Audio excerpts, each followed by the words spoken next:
And good morning to you. It is Friday morning. Of course, it's a Friday. Hashtag finally Friday. Good to have you with us. It's the 24th of July. Welcome to Up to the Minute. We've got your HCC news and information coming up over the next half hour or so. We've got a couple of special guests on the show who'll be joining us in just a moment. But first, I want to jump across town where my co-hosts, that's right, co-hosts this morning, we have Brittany Pacheco and, of course, Frank Cooper, the return of Frank Cooper making a special appearance. Good morning to you both.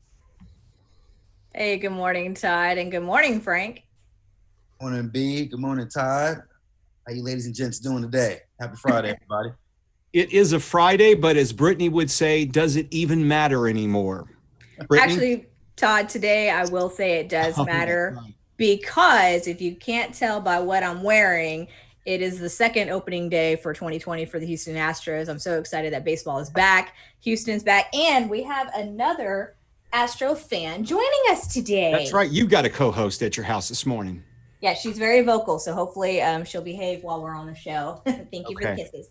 So right. Luna and I would like to remind everyone to follow us on Facebook, Twitter, and Instagram, and don't forget about YouTube. Frank, tell them more. Yes, and also follow us on our YouTube channel, subscribe, Snapchat, Instagram. Please, let's grow the show, man. We're doing great things on the show, so check us out. That's right. And of course, it's a special day for Brittany. We'll discuss more later in the show because she's taking a little break after this morning's episode. We'll talk more about that. Special guests on the show. We want to welcome to the show Dr. Phillip Nicotera, the president of HCC Coleman College. Good morning, Dr. Nicotera.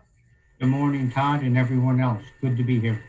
Thank you for being here. We're going to be with you in just a moment. And also, Dr. Shantay Grays, our Vice Chancellor of Student Services. Good morning, Dr. Grays. Good morning, everyone. Happy Friday. That's right. Happy Friday to you. You know, it's we're honored to have both of you on our show. Dr. Grays, I want to talk to you specifically about a new campaign that's been launched, a campaign called Bring Them Back. Let's go ahead and tell me about this because it seems like a recruitment campaign where we can all, as far as faculty and staff, take part in it. Absolutely, Todd. And we're so excited about this campaign. We are now in light of COVID, we realize that there's a lot of uncertainty about returning to college, and we want to be intentional about connecting to our students. So we have almost 200 employees and students in Houston Community College who will be making outbound calls, connecting with our students who were previously enrolled or currently enrolled or enrolled at some point in their lives at HCC. And we're encouraging them to re-enroll, to come back for and finish what they've started. We want them to know that we have the services available to support them. We've got our financial aid professionals ready to go, and we're excited about starting the new fall semester. You know, Dr. Grays, we had the Associate Vice Chancellor, Indra Pillai, on earlier this week. And one thing she told us, which she's learned over this shutdown and interacting with students, that students really appreciate that little special touch, the phone call back to answer their questions personally, to take their question and get the answer for them. And I imagine this is a step forward in that campaign because it is given a personal touch to bring them back. Absolutely. You know, we could have very easily sent out a ton of robocalls and emails and text messages, but it's so impersonal. And in this type of situation, knowing that our students have a lot of questions about how we're going to implement cleaning protocols, what are their options for fall, being able to speak to someone who's actually connecting with them to answer those types of questions, I think are vitally important. It helps reassure our community that we're here for them, and we are truly invested in the success of our students. Now, you're looking for volunteers. What are you asking for the volunteers to do exactly? So each of our executive leadership teams, including Dr. Nicotera, who's also on this call, are project leads. Our presidents are involved, our vice chancellors. Everyone is committed to this work. So you will have a champion who's not only helping facilitate this work, but also helping to encourage and motivate our teams to work towards accomplishing what we believe is our ultimate objective of having a significant number of our students return for the fall semester. Those who are interested, we have a specific link. Although I think we're at capacity just about. We're starting now with the training, but I'm going to suggest that students contact volunteers, faculty and staff volunteers who may be interested. There's still time to sign up today. Contact myself, Shantay.Grays at hccs.edu, or contact Vanessa Grover, our Director of Outreach and Recruitment. That's Vanessa, VANESSA.Grover, GROVER, at hccs.edu to sign up for a team today. We're excited to have you join us. We'll provide all of the training that's necessary, and we'll get everyone connected to a great project lead. Now, on to another subject, Dr. Grays. We have a number of students who are returning in the fall. Many of them watch this show, and there's still some questions. What can I expect in the fall? We talked about the 4 modalities. Do you want to go over any other things that students should really keep in mind and look for as they could either return to a campus in a limited fashion or do their learning online? So we do know that we are starting the start of the fall semester. We will begin in a 100% online environment. That is just because we want to ensure that we're protecting the safety of our faculty, staff, and students. We can also assure students that we have our faculty ready to go to answer questions. We're providing all of our student services, that's advising, that's counseling, even testing, testing accommodations. All of those services will remain remotely, and we're here to provide that service that our students may need. We want to assure our students also that we're doing everything possible to prepare for a safe and healthy return when we do expect to return to campus in October. So that includes cleaning protocols. We will share that kind of information. It's available on our website. It's a resource if students are concerned about it. We still would allow them to make those options select those options that are most feasible for them.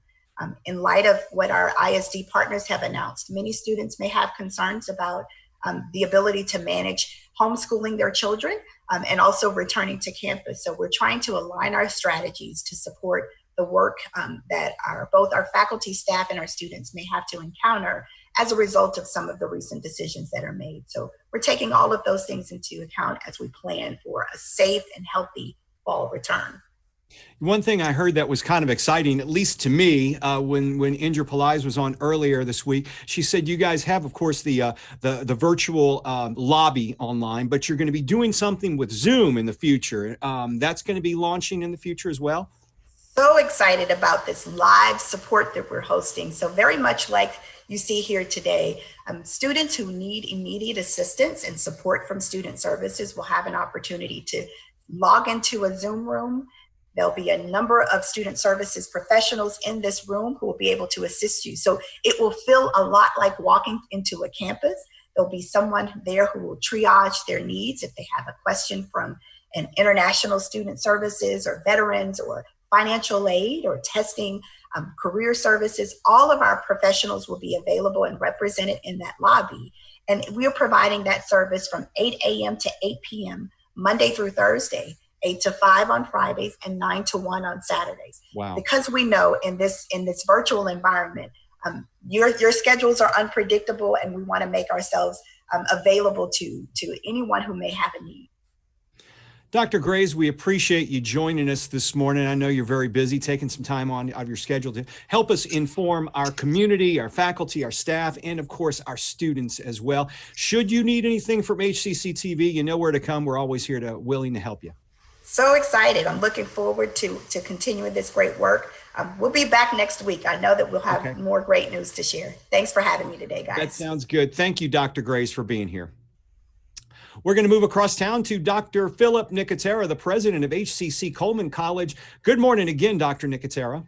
Good morning. Well, as you were hearing, Dr. Grays was giving our students just a little bit of an idea of what they can expect in returning to campuses district-wide. But I know HCCTV has worked with your college specifically on a video to let students know what to expect when they return to Coleman. Do you want to go over that for a few moments? Sure, my pleasure. As we all know, Coleman's a little bit different than the rest of the HCC system in colleges. We do share some likeness to some of the other workforce programs in some of the challenges that we must overcome as workforce programs. But, the most important thing that we want students to know is that we are working very, very hard to get them to the finish line. And so we're doing everything that we can do to make sure that they get the hands-on skills that they need, that they're able to complete their clinicals, et cetera, so that they can graduate. So we're constantly trying to find new ways to teach our classes. So I'm going to give an example here. Just yesterday, we started working on the implementation of 3D cameras in our labs so that an instructor can go into the lab and actually do a synchronous or asynchronous lab as the students watch, and we can do the skills there. So we're looking all the time to figure out better ways to do this so we can get our students completed. But I always believe that it's important for students to understand why we're doing what we're doing. That knowledge will make it easier for them to see where we're headed. And so the video in that communication that we're putting out there is really to have them understand that it's just not HCC that's involved in this, but our programs have programmatic or third-party accreditation. And so they require that we must do a certain amount of hands-on training. Even though they've allowed for some flexibility, they haven't allowed for complete flexibility. So we have to work within those parameters. Secondly, we're reliant upon the clinical sites in our community, meaning the Texas Medical Center and surrounding areas. And as we all know, right now it's a very, very difficult time. Sure. And it's important that the safety of our students as well as our faculty and staff are in mind. So many of the clinical sites are reluctant to allow students to come in to do their clinical rotations right now. But as they open up, we are in constant contact with them. So as facilities begin to allow students back in, our students are able to go back in. And so we look at this of who needs to get in there first to complete. So we have a prioritization of who needs to get in there and complete. And we'll move like that. I will say that the hospital systems in our community, as overwhelmed as they are, they're certainly understanding of the needs for us to educate and graduate new healthcare providers. So what we want students to understand is that we're going to find the right mechanisms for them to complete their courses and to complete their programs and move forward. Well, Dr. Nicotera, I know your programs have been highlighted on this show and in several of our shows, especially through the COVID crisis.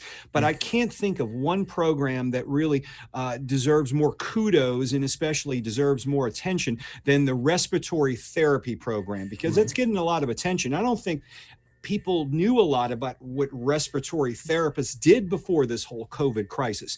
And I know your college just won a distinguished RRT Credentialing Services Success Award for that program. Maybe you can talk about the program and the need for respiratory therapists, especially as we live in the age of COVID. Sure, my pleasure. But I just want to make a note here. This is the 6th year in a row that we've won the national award for respiratory therapy. So we're very proud of that.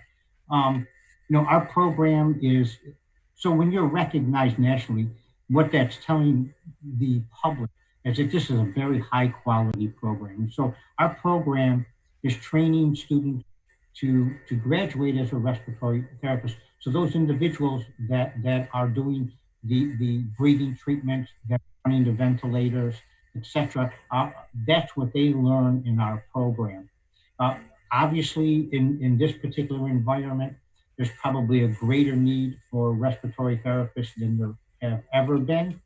But I also want to make a note, let's look at the whole spectrum here, that we're doing testing we keep increasing the number of tests that we do almost on a daily basis.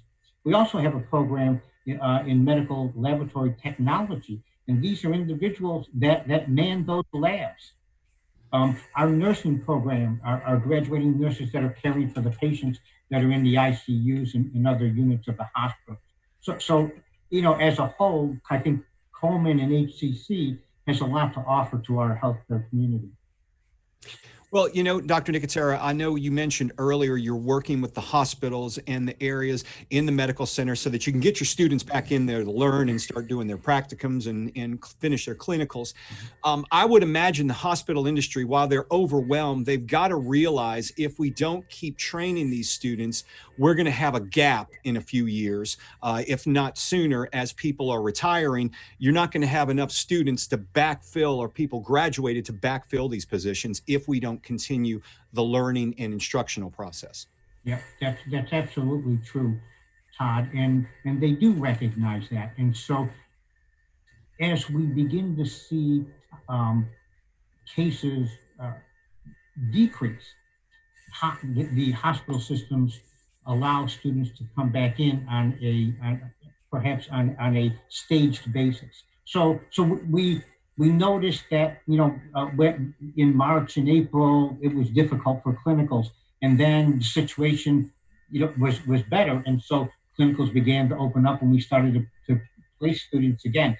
Now we're at a peak and the peak is starting to decline a bit. And so we expect that shortly we'll begin to see students get back into some of the clinicals. But that doesn't mean that all clinicals are closed right now.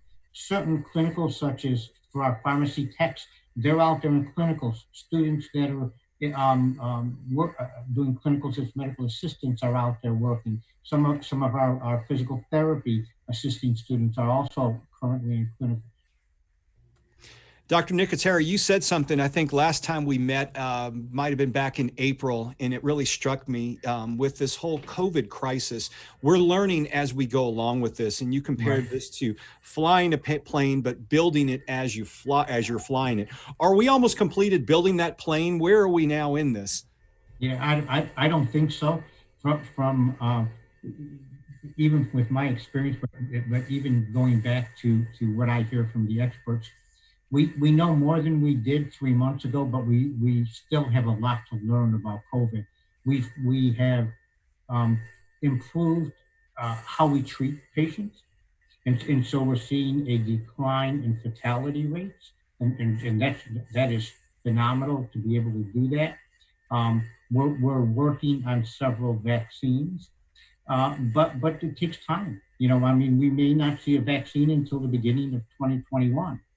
I think it will take us, several months to really have a deep understanding of how the coronavirus works. And once we get that understanding, I would imagine there's a lot of therapy that's going to be needed for patients because we don't know what the long-term effects of once you recover from this virus. That's correct. We don't, and that's going to take us, maybe a year or more to really understand what are the long-term effects of it. We don't even know right now. Vaccines are out in research and in testing phases, some of them. So we're not even sure how they work and what's the best vaccine. We don't know how long the immunity that vaccine will provide a patient. So there's a lot of questions that still need to be answered. Dr. Phillip Nicotera, we thank you for joining us on the show. We wish you the best of luck. And let us know if you have announcements from HCC's Coleman College. Please feel free to let us know, or you're welcome to get you on the show anytime so we can update our students, our faculty, our staff, and the community. Well, thank you, and stay safe, everybody. Thank you, Dr. Nicotera. All right, we are going to move once again across town. Brittany Pacheco and Frank Cooper. Good morning again, guys. We've been talking with Dr. Nicotera about the whole COVID crisis. We're going to get more into that, Brittany, in our announcements. But Frank, I want to lighten it up just a little bit because both of you, we talked about this earlier. Today's a big, whoops, I'm losing my phone here. Today's a big day because the Astros have their opening day in an abbreviated season. Major League Baseball kicked off yesterday. Frank, how are you feeling today? You know what, man? I feel great. I feel good. I'm so starved for sports. I'll take anything right now. It got to a point I was watching. They had like a dart competition. I was going to say bowling or what was that one? The cornhole games. They've been showing those on ESPN. So I'm willing to watch anything right now. So with the debut of baseball yesterday, I watched all 3 games, and it was different. It was weird not having the fans in the stands, and the artificial noise was kind of threw me off a little bit. But I mean, at the end of the day, it's baseball. You know, guys were out there being competitive. There were good games. I know today the Astros play today too at 8:10 p.m. So I'm excited overall, and I know baseball has gotten a lot of criticism, man, for we're not coming in agreement with the players union and things like that. But I know as of yesterday, Todd, the Players Association and the Owners Association, they decided to expand the postseason to 16 teams. So 8 teams in each league, which, you know, will be it'll give you like an NCAA type of tourney feel. Right. Yeah. Everybody's going to get a chance almost. Yeah. Half the league. Right. So it's going to be interesting. Baseball, you do have, I guess, a lot more distance in a way from your competitors. How's the NBA going to work? And then I can't see football doing it this year. I'm sorry. It just seems like the close contact, and you're going to have players going out with COVID you're rotating your team. You don't build a chemistry. We talked about this last week, but I just see it being really difficult for those sports, even though at least the NBA is playing in a bubble in Orlando. Yeah, I think the NBA it's a lot more feasible for the NBA because they're not playing any games. Rashard Holmes, who plays for the Kings, he had a DoorDash order and he left the bubble to go outside to get his order, and he's being quarantined for 10 days. Like they're not messing around. Like the NBA is very, very serious, and I know Russell Westbrook is back with the team now. He joined the team I think a couple of days ago, but they're very, very restrictive. They have a snitch hotline. So if they see any players leaving the premises or going outside the bubble, they're calling and they're reporting it. So they're very, very, very, very strict on their rules. Yeah, very strict about that. On that note, couldn't he have got him to deliver it to like the front desk, Brittany, don't you think? And then just going down and picked it up? Probably so. But, if they're that strict about their players leaving the bubble, imagine everyone that needs to go into the bubble. But on that note of being very strict, I'm really concerned about Dwight Howard because the fact that I believe he says he doesn't believe in the use of masks and, it's not going to help anything. But it's like, but you had very multiple life-threatening surgeries, with people who wore masks for their safety as well as yours. But are they going to play with the mask on, Frank? No, they're not. Okay. They're not going to put the mask on. What's going to happen is that once you fly into Orlando, you're quarantined, getting tested multiple times, I think over a 10-day period. Yeah. And once you're in the clear, you can play. Now, if you decide to leave, like Zion Williamson, he had a family emergency last week, so he left. But whenever he decides to come back, he has to get tested. He has to quarantine for about 10 to 14 days before he can rejoin the team. Right. So they're very, very strict about that in basketball. Football, I don't know what's going to happen. The NFLPA and NFL owners, they're like the NFL. They have no plans as of yet as far as like what they're going to do. I know I was recently online and Russell Wilson did an interview with ESPN, and like they showed these shield. It's like a shield mask under the helmet, and it's comfortable. But that's but they haven't publicly rolled out a plan yet, and it's very concerning because training camp starts tomorrow. The players are upset. The players have been tweeting all throughout the last week. They're upset. Or, Russell Wilson, I think Deshaun Watson, we even sent out a tweet because there didn't seem to be a plan, at least from their standpoint. J.J. Watt as well. Yeah, and J.J. Watt's already said, look, I've tried playing with a shield when I was younger because I thought it looked cool, but I couldn't breathe properly, so I may sit the season out. You could see a lot of players doing that, and then they've gotten rid of the preseason, so you've got no preseason anymore. Which kind of hurts young players trying to make a roster. Like if you're a 6th round draft pick from Saginaw Valley State Right. That's something to prove, but you can't go on the field and prove it against other third teams from other teams. It becomes very hard to make the team and make a mark, in this league. So the NFL have a lot of questions. I don't know what they're going to do. I know NCAA football, some conferences have come out like the Pac-10 and Big Ten. They're saying they're playing conference games only, so they're not traveling outside of their, I guess, the conference region. Right. But again, that lies the question: if you're traveling, if you're on a plane and flying to another stadium, how you gonna be able to figure out who's been tested, who's not been tested, who's positive, who's not positive right before game time? So, I'm not confident about football starting on time, if at all, this year. Yeah, I agree with that. And don't even get me started on college football, because that's a touchy subject too. I think they're going to have a hard time. But these are interesting times. I guess we're just going to have to wait and see how things play out. Back to the COVID crisis. We talked extensively with Dr. Nicotera about this. We're nowhere near out of the clear, folks. And there's a need for testing in the Houston area. And Frank and Brittany, I know we've got some testing sites open around town, especially on our HCC campuses. That's correct, Todd. So the first two that we're going to talk about are all located at our southeast area of the city. So this is open to all of our community members. Felix Fraga campus and the East Side campus have drive-through testing sites that are open Monday through Friday, 9 a.m. to 4 p.m. And you do not need an appointment. Again, the Felix Fraga East Side campus, both of those are open Monday through Friday from 9 a.m. to 4. You do not need an appointment. Now, Frank, we have two other locations that do require an appointment. Indeed, we do, Brittany. So HCC Northeast Campus, which is 555 Community College Drive, and also HCC South Campus, which is 1990 Airport Boulevard. Both those campuses are open from 8 to 4, but they're open Monday through Saturday. So go there, get tested between 8 to 4, and get your results, man, and see where you stand. And Brittany and Frank, I want to skip down to our safe learning options for fall, just to break these down real quickly. We had Dr. Grays on earlier, and she was talking about at least going into the fall, we're looking at online learning. But right now, there are 4 options, and they're available on a website we have active right now called the address is hccs.edu/collegeyourway. The first one, Brittany, let's see, is going to be online anytime, which means you can take your classes online, watch it anytime you want, learn anytime you want. It's for your convenience, online anytime. Option number 2.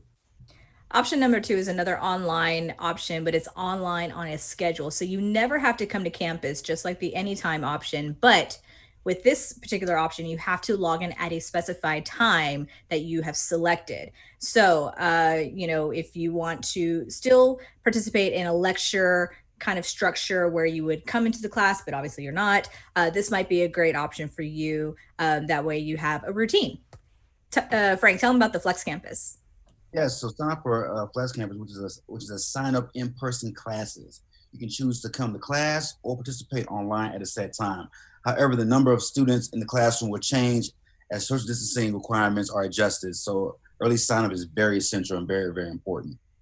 Yeah, you want to make sure for any of these to sign up as early as you can. The fourth option are lab-based courses, and these are critical skills learning, and those will be offered as well. But as mentioned, sections are going to be very small, so sign up ahead of time. Make sure you get the classes you need. You can always go to hccs.edu/now to sign up for our courses. And if you want to learn more about our campus learning and the 4 options we have for you, once again, hccs.edu/collegeyourway. That will be found in the social media post for this. Frank, have you signed up for the virtual walk run yet? I have not, but I'm really considering about doing this because I've never done anything virtual as far as anything athletic. But rec sports is fun, fit, and free events continue like this weekend's virtual walk and run. The deadline to submit is noon today, guys. So please sign up today. Next Friday, July 31st. Yeah, it's a 7-day deal where you log your miles every day, then you report them back. So it's kind of on an honor system, but you can submit, you can log on and sign up for today, and it goes through Friday, and you can register at emailing roy.byers@hccs.edu, subject line July virtual walk run. And that pretty much wraps up the show for today. We've got some special guests coming on Monday, Brittany. One of them won't be you. It won't. No, I am. I'm going to be off all next week.